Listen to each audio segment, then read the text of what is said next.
de vuelta al Mississippi de los años 20. ¿Te acuerdas de aquel pueblo inundado? Y la criatura que atacó a Paul. Uf, esta vez la cosa se pone aún más turbia. Sí, desde luego. Es curioso cómo esa aguda frenética del episodio anterior, ¿no?, marcó a nuestros protagonistas. Paul, obsesionado con Josephine, recibe una visión muy perturbadora, por cierto, a través del monstruo acuático. Y claro, su cordura, que ya de por sí era un poco frágil, pues se tambalea aún más. Y Michael, cargando con ese peso de culpa por lo que pasó con Paul durante la guerra. No sé, me da la sensación de que intenta redimirse como sea. Totalmente. Sin duda, su relación, ¿no?, se vuelve más compleja. Michael ya no es un mero acompañante. Busca salvar a Paul no solo de las amenazas externas, sino de sí mismo. Y luego tenemos a Sam, nuestro pistolero pragmático. Disparar primero, preguntar después. Ese parece ser su lema. Aunque hasta él empieza a sospechar que estas criaturas no son bestias sin mente, ¿verdad?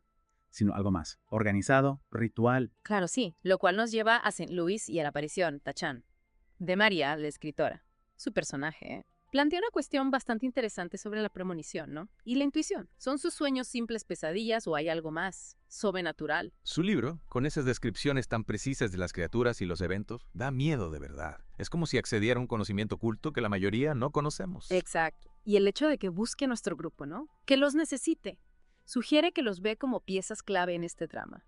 Necesita sus experiencias para comprender sus propias visiones. Imagínate, St. Louis en pleno Día de Muertos, el ambiente cargado de emoción, olor e incienso. Nuestros héroes, guiados por la incesante búsqueda de Josephine por parte de Paul, deciden infiltrarse en el Faisán, un lujoso barco casino en el Mississippi, donde ella y su nuevo socio, ese turbio magnate William Clark, se encuentran. La elección del casino como escenario, es bastante simbólica. Ah. Un lugar de riesgo, ilusión, agendas ocultas. Un microcosmos perfecto de los misterios que se desarrollan. Totalmente. Están rodeados de juerguistas con disfraces y máscaras muy elaboradas. Pero bajo la superficie se palpa un peligro acechante. La sensación de que algo siniestro está a punto de suceder. Y esa inquietud aumenta cuando de repente un grito interrumpe la fiesta. Encuentran a un invitado muerto, aparentemente de miedo. Y nuestros investigadores, claro, aprovechan el caos para curarse en las zonas restringidas del barco. Es un clásico, ¿no? En el lugar equivocado, en el momento equivocado. Y aquí la atmósfera cambia radicalmente. Entran en los camarotes privados, opulentos, pero inquietantemente silenciosos.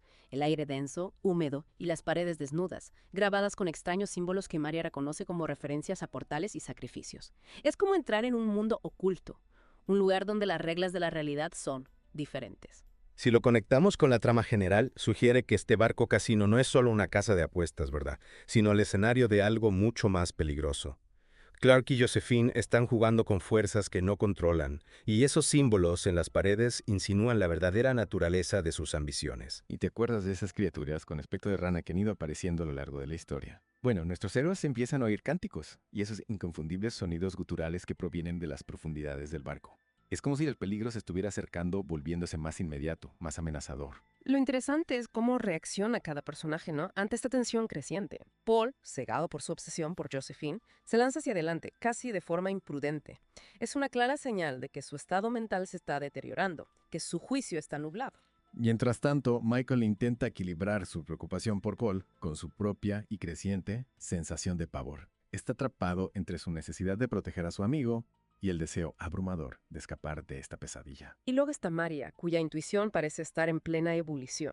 Percibe la magnitud de lo que está a punto de suceder, pero también se siente atraída por ello, fascinada por el potencial de descubrimiento, incluso si eso significa arriesgar su propia cordura. Todo culmina en un clímax que te deja sin aliento. Descubren a William Clark realizando un sacrificio ritual, utilizando un líquido verde brillante. Es como sacado de una historia de terror Lovecraftiana, un intento de acceder a un conocimiento prohibido que sale terriblemente mal. Esto plantea una pregunta importante. ¿Qué pretendían realmente Clark y Josephine? ¿Era solo poder o buscaban algo completamente distinto? Quizás una forma de trascender las limitaciones de su existencia mortal. Sea cual sea su objetivo, fracasa estrepitosamente.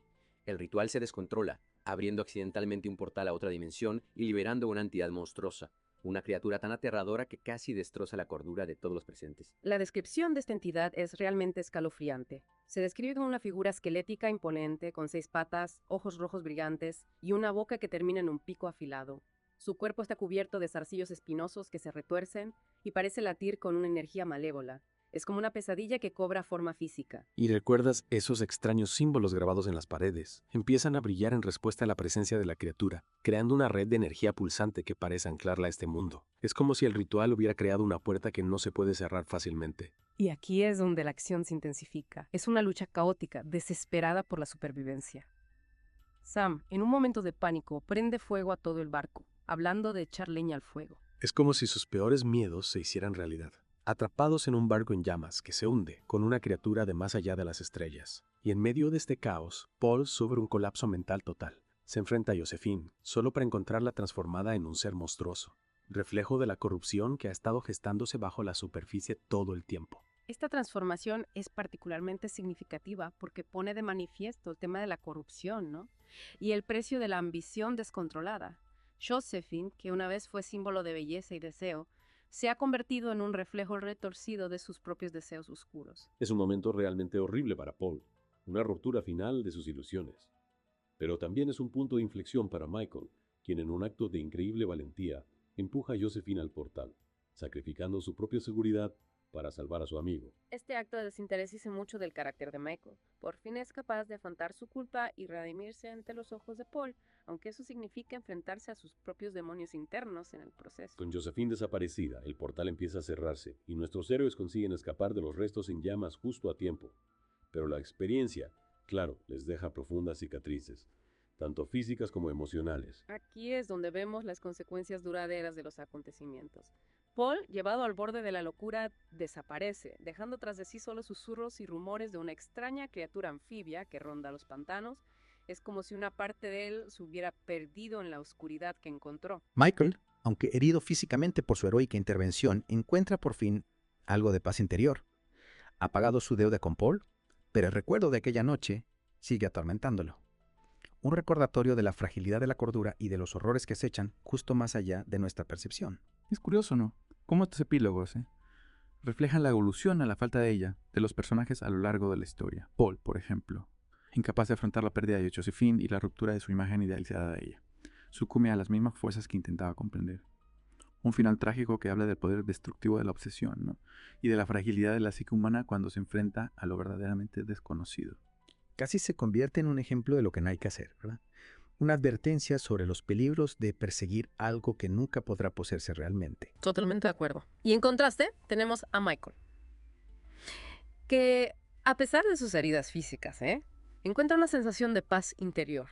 Su acto heroico al salvar a Paul con gran riesgo personal le permite por fin enfrentarse a su culpa y seguir adelante.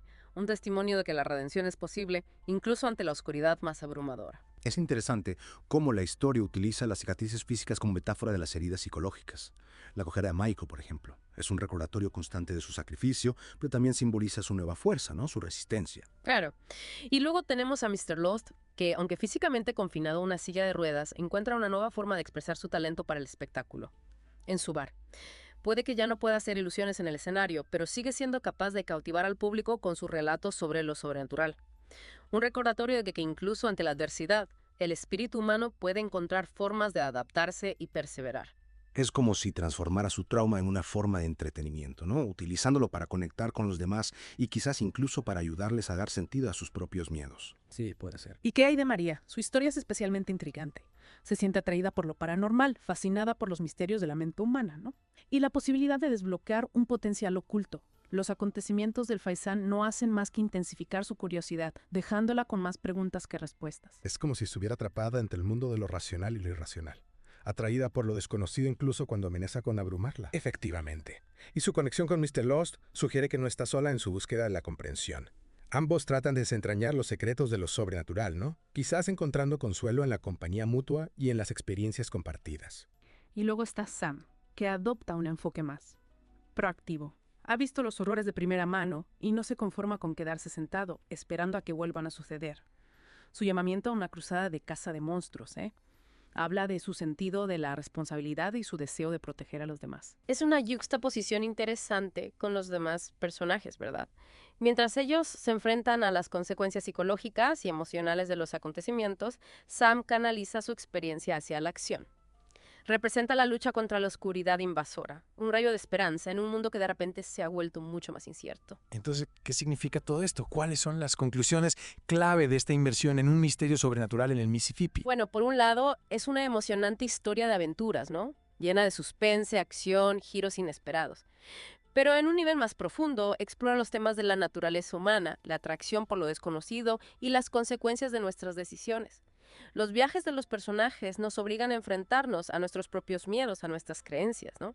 Y a nuestra comprensión del mundo que los rodea. Es como un recordatorio de que, incluso en el mundo moderno, todavía existen misterios que desafían toda explicación.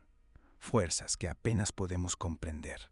Y a veces, la búsqueda del conocimiento puede llevarnos por caminos oscuros y peligrosos. Y esto plantea otro punto importante. La historia no ofrece respuestas fáciles, ¿verdad? Nos deja con más preguntas que soluciones, invitándonos a reflexionar sobre la naturaleza de la realidad, el poder de la creencia y los límites de la percepción humana. Es una historia que permanece contigo mucho después de haberla terminado de leer, incitándote a cuestionar tus propias suposiciones y a buscar las profundidades ocultas bajo la superficie de la vida cotidiana. Cierto. Es como esa pregunta final, ¿no? Que se plantea al final del episodio. Si estos acontecimientos, aparentemente aislados, están conectados con algo más grande, ¿cómo sería ese panorama general? ¿Ha desaparecido realmente el peligro o es solo el principio de una historia mucho más grande y aterradora? Es una pregunta que persiste en la mente, que nos lleva a considerar la posibilidad de que el mundo sea mucho más extraño y peligroso de lo que imaginamos. Y tal vez, en esos rincones oscuros, en las sombras que escapan a nuestra comprensión, haya fuerzas en juego que apenas podemos concebir. Es como una llamada a prestar atención, ¿no? A mirar más allá de la superficie, a ser conscientes de las señales sutiles de que algo va mal. Y tal vez, solo tal vez, a estar preparados para el día en que estas sombras empiecen a moverse y las criaturas de nuestras pesadillas salgan a la luz. Y esa, querido oyente, es una reflexión con la que te dejamos al concluir esta parte de nuestra inmersión. Volveremos en breve para profundizar aún más en las implicaciones de este escalofriante relato, ¿de acuerdo? Y para explorar las tentadoras preguntas que plantea sobre la naturaleza misma de la realidad. Hasta entonces, mantén los ojos abiertos, la mente ágil y tal vez una bala de plata a mano. Si miramos todo esto con un poco de perspectiva, ¿no? En este misterio del Mississippi, ¿qué patrones o temas encontramos? Algo que me llama la atención es el tema del agua, ¿no? Está por todas partes. El pueblo inundado, la criatura acuática, esas descripciones de Maria. Incluso el líquido verde. Es como si el agua fuera, no sé, una fuente de vida, pero también un conducto, algo antiguo y siniestro. Totalmente. De hecho, el agua se asocia a menudo con lo inconsciente, ¿no? Con las profundidades, lo oculto. Es donde se esconden los secretos, donde las fronteras entre los mundos se vuelven borrosas. Y aquí parece que es el elemento a través del cual esas entidades entran en nuestro mundo. Esas criaturas no son solo monstruos sin mente, ¿verdad? Hay algo más. Parecen conectadas a alguna inteligencia, a un poder antiguo que se está despertando, incluso manipulando. Sin duda. El ritual de Clark y Josephine, por ejemplo, claramente intentaban aprovechar algo que escapa a la comprensión humana. Jugaban con fuego y, bueno, ya vimos las consecuencias. Es como ese clásico del terror. La arrogancia humana, ¿no? Intentar acceder a un conocimiento prohibido y liberar algo terrible. Exacto. Y el hecho de que estas criaturas parezcan, sentirse atraídas por el miedo, añade otra capa de complejidad. ¿Recuerdas el invitado del casino? Murió de miedo, literalmente. Es como si el miedo fuera una energía que las alimenta, las hace más fuertes. Lo que me hace preguntarme, ¿son estas criaturas simples manifestaciones de nuestros miedos, de nuestras ansiedades colectivas que cobran forma? ¿Son algo completamente distinto? Algo que existe independientemente de nosotros. Esa es la gran pregunta. Filósofos y ocultistas llevan siglos debatiéndola. Y esta historia precisamente no da una respuesta clara, lo cual, creo, es parte de su atractivo. Nos deja con la duda, ¿no? Enfrentándonos a nuestros propios miedos y creencias. ¿Y si estos eventos son parte de algo más grande, como sugiere el final? ¿Qué significa eso para nuestros personajes? Para la humanidad, ¿somos solo peones en un juego cósmico o podemos influir en nuestro destino? Esa es la pregunta del millón, ¿verdad? Libre albedrío o destino. La historia no lo aclara, pero sí sugiere que nuestras decisiones importan. Piensa en Michael salvando a Paul. Fue un acto de desafío, ¿no? De defender lo que creía, incluso sin esperanza. Y cambió el curso de los acontecimientos. Es un recordatorio de que incluso en la oscuridad podemos ser valientes, compasivos. Y esas cualidades quizás son las que nos dan una oportunidad contra lo desconocido. Al final creo que este viaje al Mississippi nos deja con una idea clara. El mundo es mucho más extraño y maravilloso de lo que pensamos. Hay misterios, profundidades, conexiones. Y aunque algunos pueden ser aterradores, también encierran maravilla y asombro. Es una invitación a seguir curiosos, ¿no? A seguir preguntando, explorando. Y a recordar que, incluso ante lo desconocido, no estamos solos. Nos tenemos los unos a los otros. Y eso quizás sea nuestra mejor arma.